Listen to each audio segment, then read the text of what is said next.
Right, come in class, welcome back to History of the World. Pens and pencils out, get ready to learn. Today we're going to look at the first humans. Are you chewing? Now, last lesson we looked all about the ancestors of humans such as Neanderthals, Homo habilis and Homo erectus. Every time.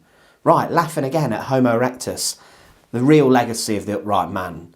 Now, our closest ancestors were those Neanderthals, and there are many millions of people all around the world who do actually have a few percent of Neanderthal DNA. And there was at some point some breeding between different species.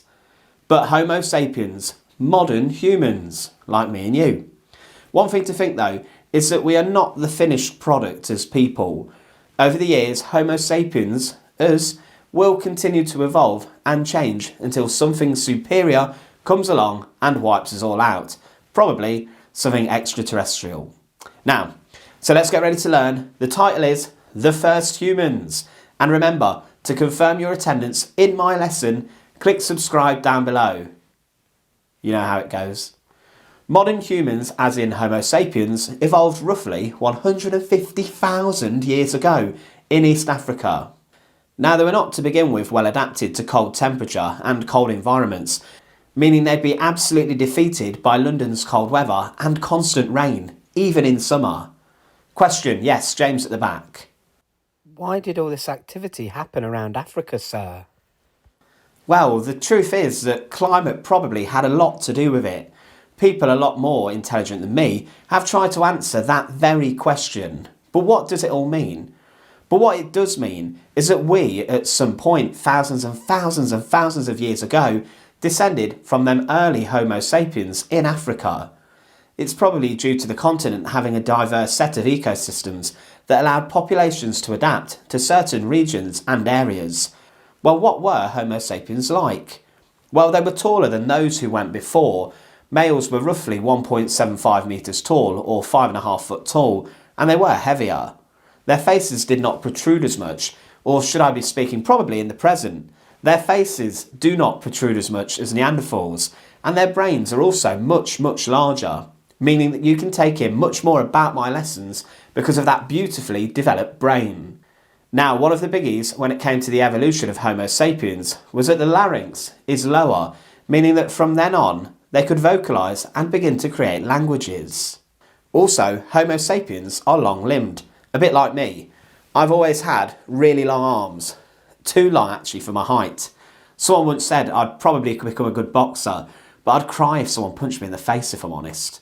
Now, also in women, evolutions in the pelvis of Homo sapiens meant that babies are born at an earlier stage in their own development, meaning that when a child is born, they depend on their parents, in particular their mother, for much longer.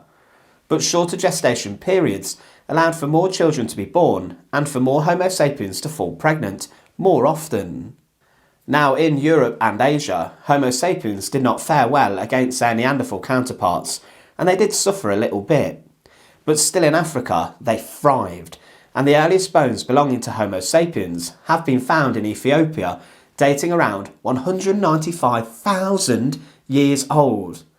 Because of that bigger and better brain, Homo sapiens were able to develop their cognitive abilities into the minds that we have now. They began to collect things for sentimental reasons, decorate objects too, but then came migration.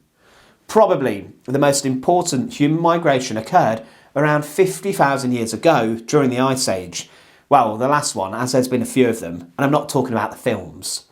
With this, Homo sapiens spread their wings. Well, they didn't have wings, but they moved out from Africa, leaving the sun behind them to travel to far-flung places and exotic places, Eurasia, the Americas, Wimbledon and Slough. They knew how to cross water, and some even ended up in Australia. They hunted new foods and gathered new plants to eat, and these new environments gave Homo sapiens something a little bit different. They began to go everywhere and began to populate in numbers too.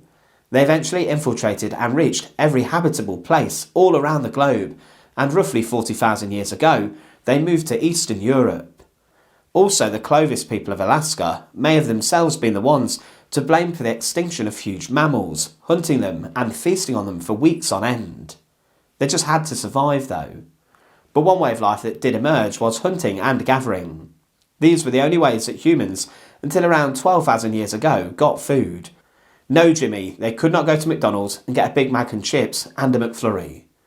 Hunter-gatherers for thousands of years were successful, and these societies managed to thrive in different places. They developed their ways of hunting certain foods, and tools such as spears for fishing became used. One of the earliest examples of art we have emerged from this time too, as people began to create images on the side of cave walls, showing what their lives were like, and these amazingly have been found. Now they're not like the Mona Lisa, but they are incredible in their own way. And no, they weren't drawing phalluses like most people have drawn under these school desks. But at this time, there was also the beginning of devotion techniques, which would emerge today into modern day religion. Some murals found in Turkey, dating back to 7000 BCE, have shown these.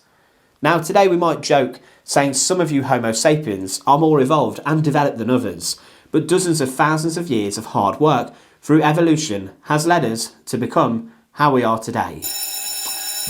There we go, there's the bell. Right class, thanks for attending today's lesson all about the first humans and Homo sapiens. If your interest isn't in the formation of humans, don't worry, because we'll be moving on to ancient civilizations very soon, such as the Egyptians, the Greeks, the Romans, so much more. And it is all coming on the history of the world. Now your homework question for today's lesson, just before you leave, type in your answers in the comment section below, and that is this question here. If you could go back to visit one civilization for a day, ancient or not, which one would it be and why? For me, I'd probably go the Egyptians and have a look what life was like during the reign of Tutankhamun. Now as always, make sure you mark your attendance by clicking subscribe down below. And once again, thank you for spending time with us in the classroom and for watching the history of the world.